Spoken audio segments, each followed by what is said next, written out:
Just wanted to keep everyone updated on the investigation in Antarctica.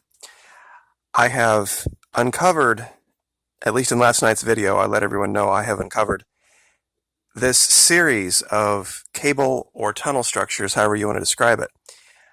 I've uncovered them in other regions, but in this particular one, there is a pattern that can be established.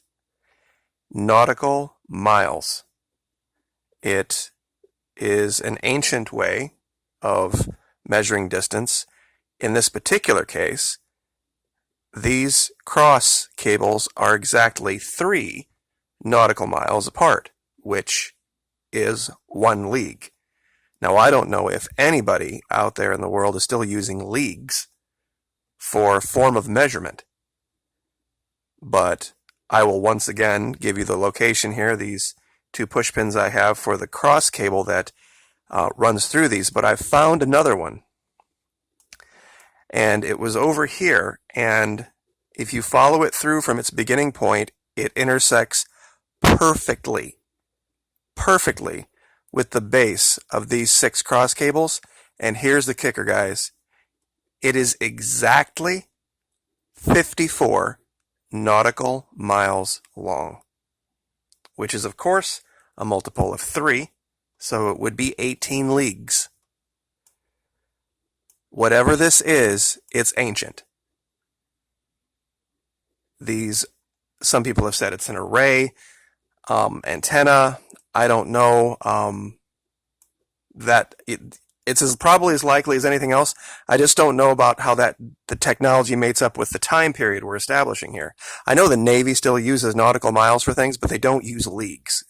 I really have never heard, at least our modern Navy, refer to any measurement in this many leagues or that many leagues.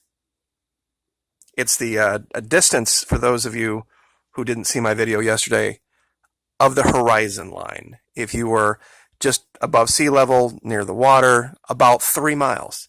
3 nautical miles is the edge of the horizon. And we have 6 that are each just a hair under 3 nautical miles, like 2.97, 2.98. And I'm wondering if that has significance, that whatever these are, they can't be over the horizon from each other. Whatever their function is, it requires one to at least be in physical sight of another, but as far away as possible, without being over the horizon. I still don't know what this is, but the investigation will continue.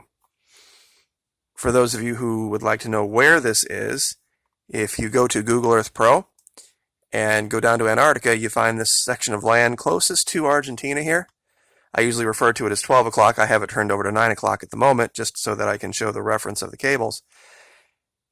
There's a strip of mountains right here, and if you go right to the end of them, right down here, it kind of becomes a little less pronounced, the mountains. And in this section right here, in the 2012 historical layer, it will uncover in detail as you zoom in. And just to give you guys what I'm talking about, right here, this faint line. The larger one that cuts across, of course, is solid. The ones that bifurcate it are dotted. They are not solid. And so you're going to have to look much closer to find those. But the evidence for them is there.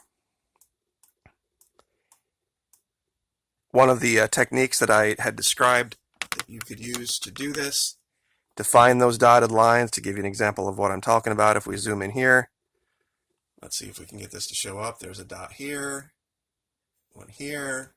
They're more like dashes, really. But if you kick down the lights, it's a little button that puts the entire scene into twilight. They start to stick out a little bit better. I think this definitely rules out satellite stitching, because satellite stitching doesn't measure in leagues. I can't imagine there would be 6 faults in the stitching exactly 1 league apart from each other all in a row. And not only the distance between, the distance of. The black line is 21 nautical miles, exactly. The blue lines are 10 nautical miles, and the red line is 54. So it's pretty cut and dried that this is something ancient. It's something from a time when they did use these types of measure. What it is, I still don't know. But I wanted to cover that, and I wanted to cover something else with you guys. I have some information that I think a lot of Americans will find very, very interesting. The man on the left is a guy named Simón de Bolívar, and he was the South American George Washington. Now, everyone is very familiar with the story of independence in this country, the Revolutionary War. What many are not familiar with is the story of South American independence from Spain. At one time, the Spanish Empire was the scourge of the world. The Spanish Inquisition came, of course, under the Spanish Empire. They controlled 75% of the known world, 50% of its wealth. They were the power of their day, and Simón de Bolívar liberated South America from the yoke of those chains. They made the British seem like pussycats. They were just absolutely tyrants and very, very wealthy, but they were not infallible.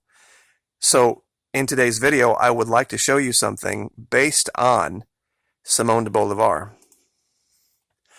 This is the Constitution of the Republic of Venezuela, the Bolivarian Republic of Venezuela. I have gone through this ahead of time, and I have outlined some of the more important things that I think would surprise you, in fact, possibly stun you, about the Constitution that was adopted when Hugo Chavez took power in 1999. That's how new this is. There's going to be things in here that you're just not going to believe, but I will, of course, link it so that you can read it for yourself. Article 1, the Bolivarian Republic of Venezuela is irrevocably free and independent, basing its moral property and values of freedom, equality, justice, and international peace on the doctrine of Simón Bolívar the Liberator. Unrenounceable rights, independence, liberty, sovereignty, immunity, territorial integrity, and national self-determination. Respect for the dignity of the individual. The Bolivarian Republic of Venezuela is a decentralized federal state on the terms set forth in this Constitution. Sovereignty resides untransferable in the people. Article 5. Article 12. Now this is important. I need you to pay attention here because this applies to that whole bullshit with ConocoPhillips and these big oil companies. Article 13 of the Constitution, which was signed and ratified, 75% of the country voted for it. 75% of the country voted for this. Can you imagine our country, 75% of the people doing anything? The territory shall never be assigned, transferred, leased, or in any manner whatsoever conveyed, even temporarily or partially, to foreign states or other international law subjects. When those pieces of paper were signed by those corrupt jackasses at PDVSA, assigning leasing and pumping rights, it was a violation of their Constitution. And here, where I have, it says national sovereignty shall remain intact.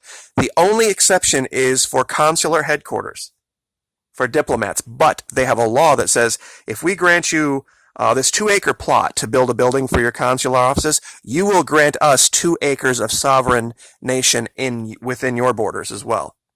There has to be equal reciprocity. There shall be no conveyance of title to vacant land existing within the federal dependencies on an island, rivers, lakes, and the right to use the same shall be granted only in a manner that does not involve directly or indirectly the transfer of title of the land. Meaning basically what they're saying here is everything that is in Venezuela, under Venezuela, and on Venezuela, or in their territorial waters belongs to the people of Venezuela, and no business, no individual, no one person shall make any kind of provision that enriches themselves with it. which is a good idea. No titles of nobility or heredity distinction shall be recognized. No retroactive legislation. This gets into law. The state is obliged to investigate crime. The state is obliged to protect victims of ordinary crime. This is about nationality. Venezuelans by birth can't be deprived of it. The right to life is inviolable. No law shall provide for the death penalty. And this, I tell you what, you guys are going to love this. Wait till I read this for you.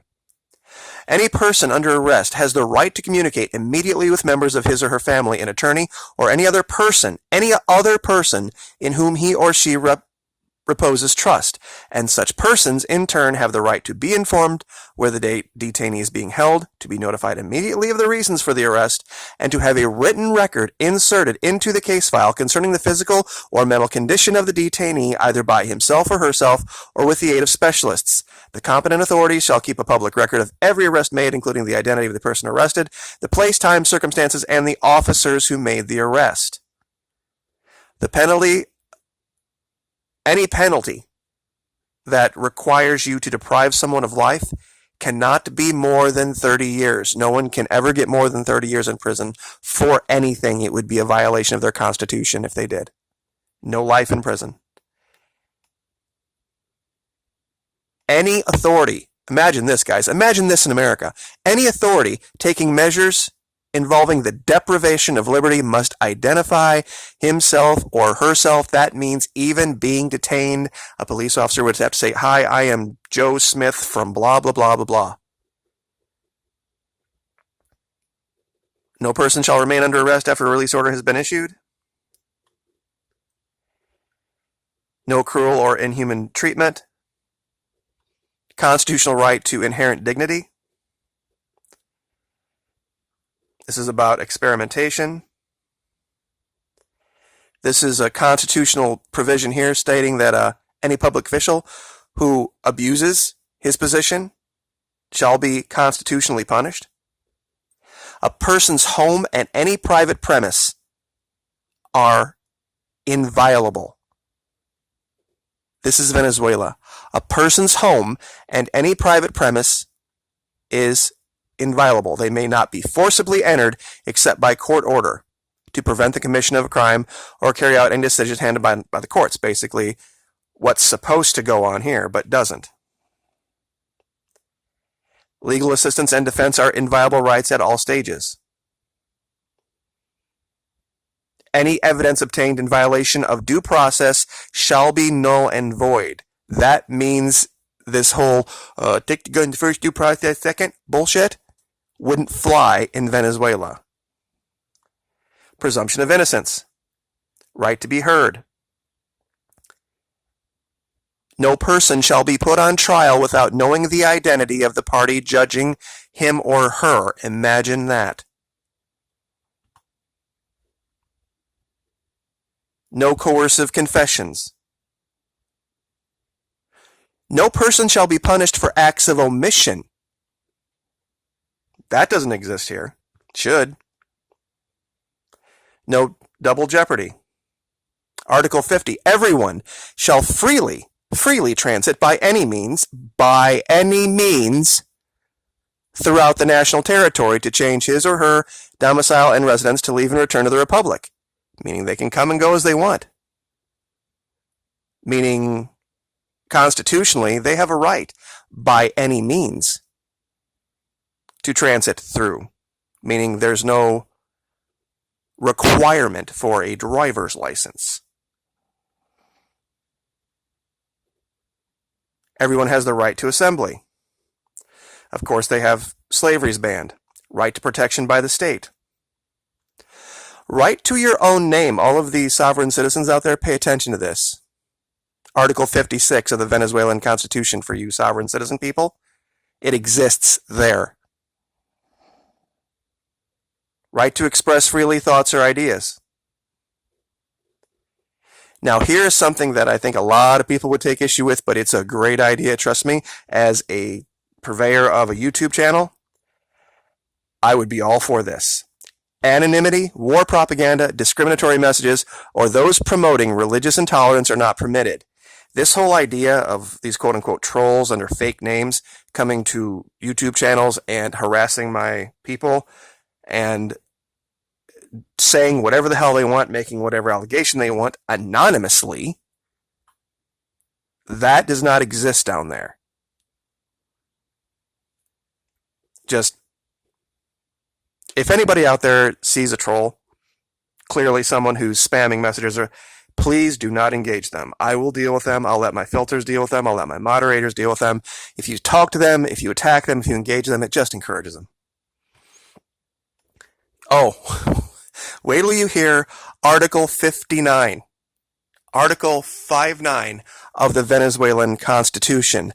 Father and mother are entitled constitutionally to have their sons and daughters receive religious education in accordance with their conviction. I'll read the entire article for you.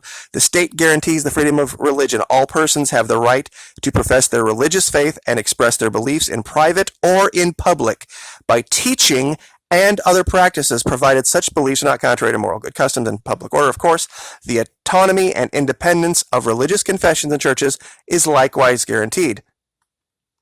Father and mother are entitled to have their sons and daughters receive religious education in accordance with their convictions.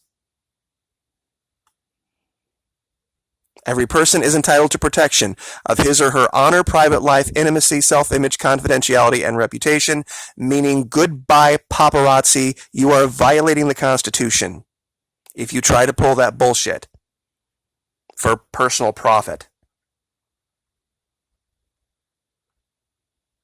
You have a right to vote. You don't have a right to vote in a national election in the United States.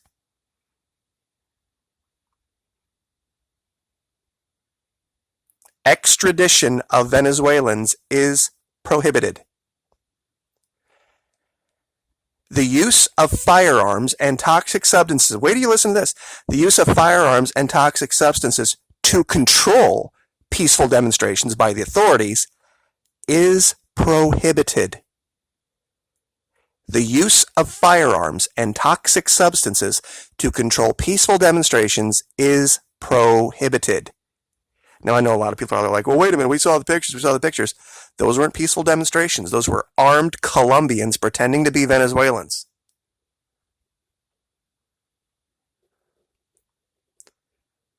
Now, this is Chapter 5, Social and Family Rights. Guys, this is where America would lose its mind.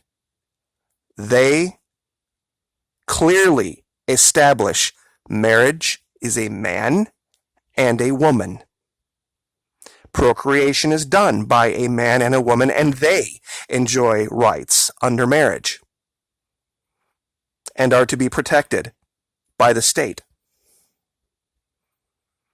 That is how they define families. Motherhood and fatherhood are fully protected. Whatever the marital status may be technically at the time of the state. Couples have the right to decide freely and responsibly how many children they wish to conceive and are entitled to access to the information and means necessary.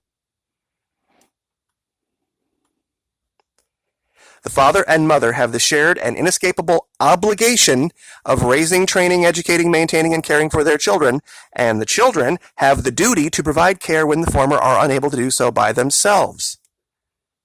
This is in their Constitution. Marriage, which is based on free consent and absolute equality of rights and obligations of the spouses, is protected. A stable de facto union between a man and a woman which meets the requirements established by law shall have the same effects as marriage. A man and a woman. You still think this is some horrible, terrible, evil dictatorship?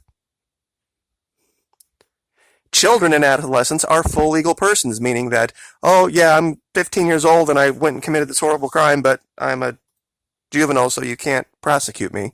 Crap. No. Young people have the right and duty to be active participants in the development process of the country. Senior citizens shall be guaranteed to have the right to proper work if they indicate a desire to work and are capable to, meaning everybody who can contribute and wants to contribute may contribute. Deaf people have the right to use sign language. Everybody has the right to adequate, safe, and comfortable hygienic housing. The state, and here's where they reiterate it, the state shall give priority to families. Families, meaning mom, dad, kids. This is about health as a fundamental and social right. There's something coming up here. Ladies, pay attention. All persons are entitled to Social Security. All persons have the right and duty to work. Every employer shall guarantee employees adequate safety, hygienic, and environmental conditions on the job. The state shall adopt measures and create institutions such as to make it possible to control and promote these conditions. You ready for this, ladies? Housewives are entitled to Social Security in accordance with law as if you were employed. As if you were employed. Work is a social fact and shall enjoy the protection of the state. It is not something to enrich multinational corporations. Labor rights are unrenounceable. Regardless of any piece of paper any business might have you sign, you may not constitutionally sign away your labor rights. If there's any doubt in law, it always favors the worker. Any measure or act on the part of an employer in violation of this Constitution is null and void and of no effect. Working hours, no more than 8 in a day, no more than 44 in a week. Night work, no more than 7 hours a day, 35 a week. No employer shall have the right to require employees to work overtime. Workers are entitled to weekly time off and paid vacations on the same terms as for days actually worked. Every worker has the right to a salary sufficient to enable him or her to live with dignity and cover basic material, social, intellectual needs for himself, her, and his family. Once again, there they are, the family. They go through the entire Constitution. They talk about a man and a woman and children and a family, the nuclear family. All workers have the right to benefits to compensate them for length of service and protect them in the event of a dismissal. Salary and benefits are labor obligations due and payable immediately upon accrual. Any delay in payment of the same shall bear interest. Can you imagine the corporatists in this country with that? Stable employment shall be guaranteed by law. Right to unionize, and right to not join a union if you don't want to. Right to strike. Cultural values. Education is a right. Education is a right. Oh, and people in charge of education, you know what one of the qualifications is? Persons of recognized good moral character and proven academic qualifications second. The state shall recognize the autonomy of universities. They're not going to make them teach something. They promote athletics. All persons may devote themselves freely to the economic activity of their choice. Monopolies are not permitted. Economic crime, speculation, hoarding, usury, the formation of cartels, and other related offenses shall be punished severely in accordance with law. Those of you who know why I said usury 3 times can probably read in between the lines. The right of property is guaranteed. Every person has the right to the use, enjoyment, and disposal of his or her goods.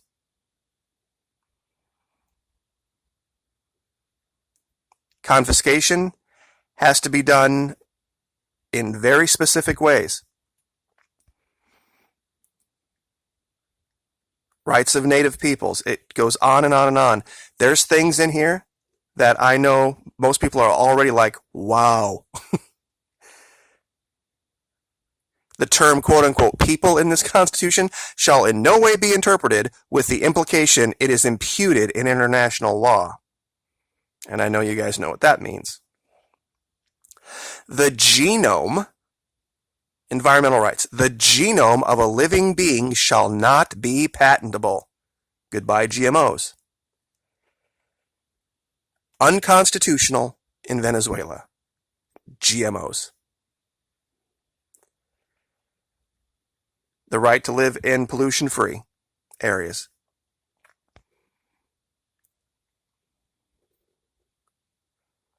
Everyone has a duty to defend the country if need be.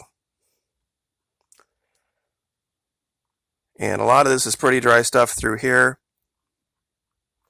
It's all just executive stuff. But down here at the bottom, we're almost done. Deputies of the National Assembly shall not be permitted to accept or hold public employment positions without giving up their investiture, except in teaching.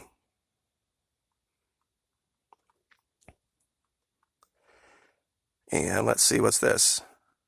Oh, this is the 10th of January. That's when they inaugurate Nicolas Maduro. And that's all of his duties. Let's see what we got here. Oh, here's a good one. Judges are personally liable on such terms as may be determined by law for unjustified omissions, delay, or errors, for substantial failure to observe the rules of procedure, for denial of justice, for partiality, and for the criminal offense of bribery and prevarication in office. Judges shall not be permitted to form associations among themselves. Can you imagine these rules in this country? See, this is a lot why the media doesn't want you to be paying attention to Venezuela. In all cases, Article 272, talking about their penal system, in all cases, punishment formulas without restriction of freedom shall be applied with preference to measures that restrict freedom, meaning it's a constitutional principle that they do everything to keep people out of jail.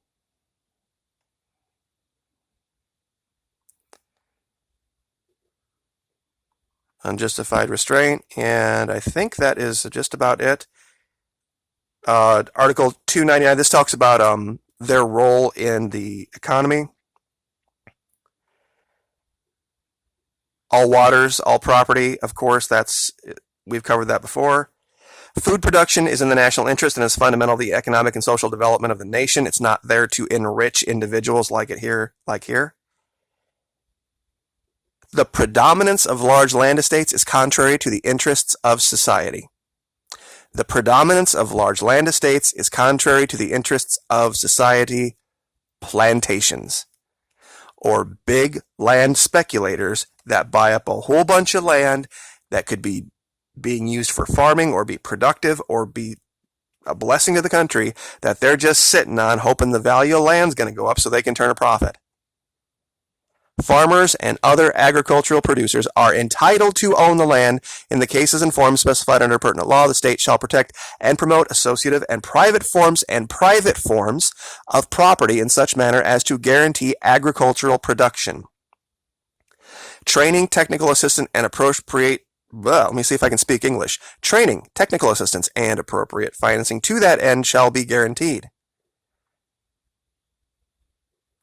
Oh, public debt limits shall be set by law. Can you imagine that here? No expense of any kind shall be dispersed unless the same has been provided for in the budget law, meaning no spending fake fiat, make-believe, borrowed currency that doesn't exist, only on paper and in numbers. Their taxation system is designed to not be confiscatory. No tax, assessment, or contribution of any kind shall be collected unless it is established by law, and no exemptions, abatements, or other types of tax incentives shall be granted except as provided for by law. No tax shall have a confiscatory effect, meaning you ain't going to take people's shit to pay their taxes. In case of officials that break these laws, their punishments will be double. That's constitutional.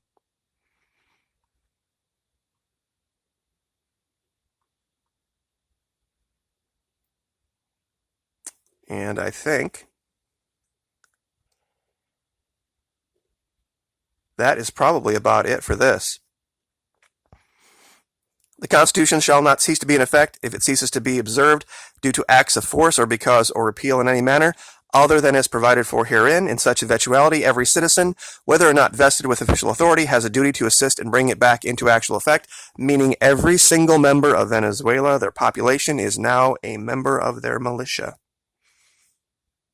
and is charged with doing everything within their power to make sure this Constitution stands inside of Venezuela.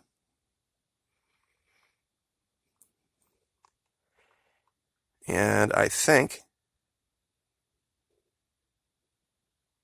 the last thing I wanted to cover here was the people of Venezuela, true to their republican tradition and their struggle for independence, peace, and freedom, shall disown any regime, legislation, or authority that violates democratic values, principles, and guarantees, or encroaches upon human rights.